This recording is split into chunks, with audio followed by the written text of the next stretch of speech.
உங்களுக்கு வணக்கம். எம்ஜிஆர் எப்படி மரணமடைந்தார் தெரியுமா என்ற தலைப்பில் இந்த காணொளியை காண்கிறோம்.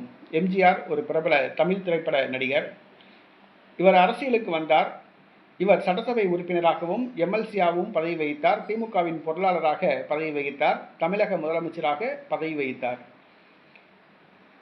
இவருக்கு திடீரென்று உடல்நலக்குறைவு ஏற்பட்டது 1983ஆம் ஆண்டு வாக்கில்.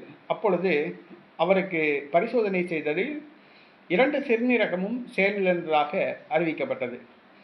உடனடியாக அமெரிக்காவில் உள்ள புரூக்ளின் மருத்துவமனையில் தமிழ்நாடு முதலமைச்சர் எம்ஜிஆர் அவர்கள் தனி விமானத்தில் அழைத்து செல்லப்பட்டு அனுமதிக்கப்பட்டார். எம்ஜிஆருடைய அண்ணன், உடன் பிறந்த அண்ணன் சக்கரபாணி, அவருடைய மகள் லீலாவதி என்பவர் ஒரு சிறுநீரகத்தை எம்ஜிஆருக்கு தானமாக கொடுத்தார். ஏறத்தாழ ஒரு 3 மாத காலம் அமெரிக்காவில் சிகிச்சை பெற்றுக் கொண்டிருந்த பொழுது 84ஆம் ஆண்டு தமிழக சட்டப்பேரவை தேர்தலும் நடைபெற்றது. அந்த தேர்தலில் அதிமுக காங்கிரஸ் கூட்டணி வெற்றி பெற்றது. அவர் எம்ஜிஆர் முதலமைச்சராக இருந்த பொழுது இந்த தேர்தல் நடைபெற்றது. எம்ஜிஆர் அமெரிக்காவில் இருந்த பொழுதே அதிமுகவை வெற்றி பெற செய்தார்.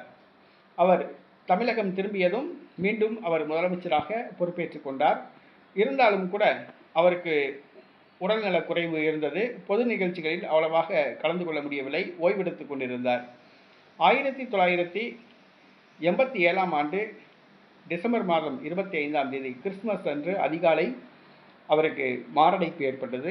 தன்னுடைய 70வது வயதில் அவர் காலமானார். 70 வயது என்பது பெரிய வயதல்ல. ஆனால் தன்னுடைய 70வது வயதில் முதலமைச்சராக இருந்த எம்ஜிஆர் காலமானார். 26ஆம் தேதி அவருடைய உடல் மெரினா கடற்கரையில் அடக்கம் செய்யப்பட்டது. எம்ஜிஆருக்கு பின்பு அவருடைய மனைவி அதிமுகவுக்கு தலைமை தாங்க அரசியலுக்கு வந்தார். கட்சி பிளவுபட்டது. ஆனால் 23 நாட்கள் எம்ஜிஆருடைய மனைவி ஜானகி அம்மாள் முதலமைச்சராக இருந்தார். ஆட்சி கவிழ்க்கப்பட்டது. பின்பு தேர்தல் நடைபெற்றது. திமுக ஆட்சியை பிடித்தது. ஜானகி அம்மாள் படுதோல்வி அடைந்தார். ஜானகி அம்மாள் செல்வி ஜெயலலிதாவிடம் கட்சியை ஒப்படைத்துவிட்டு அரசியலிலிருந்து விலகிவிட்டார்.